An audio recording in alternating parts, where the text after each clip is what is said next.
Hello, I'm Jerry Odell. I'm the Chief Operating Officer of 6Ls, and I'm in charge of all the farming and packing operations in their various locations in the United States and Mexico. We're here in the low country of South Carolina. This is an area where tomatoes have been grown for about 60 or 70 years. The low country at its peak in about 1990, there were about 5,000 acres of tomatoes being produced. Today, there's probably less than 2,000 acres being produced. The mild climate in the late winter allows us to plant here in March and have tomatoes ready for harvest by the first week of June. The light sandy soils here allow us to control just about all of the inputs that go into the tomato crop. Our newest product, the vintage ripes, which is an heirloom type tomato, we produce about 750,000 pounds a year here in South Carolina and about 7.5 million pounds year-round in the United States. Vintage ripes are packed in a very unique manner. This is a very delicate tomato that needs to be handled with extreme care to preserve the integrity of the fruit until it gets to the final consumer at the supermarket level.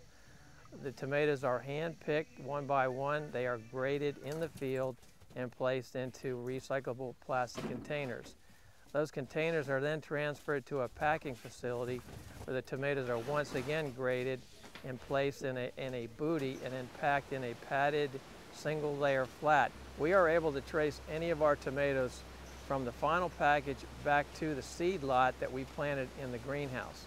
All of our packaging carries a code that indicates where it was grown, the day it was picked, where it was packed, where it was grown in the transplant house, and what seed lot was used to produce the transplant. How can the consumer tell when a tomato is ripe? Well, obviously, any tomato that has achieved this color is going to be a ripe tomato. Here in the farm, what we do is we continually slice tomatoes. We look for the gel development here in what we call the locules. When the seeds start to turn brown and the gel in the locules starts to turn clear, that means the tomato is approaching maturity. Our vintage ripes, however, we normally pick at a much higher state of maturity, and that's why they have to be so carefully handled, because they will bruise easily. The best way to maintain the quality of a vintage ripe is to always maintain it at room temperature. It will have quite a long shelf life at room temperature, and there will be no need to refrigerate it.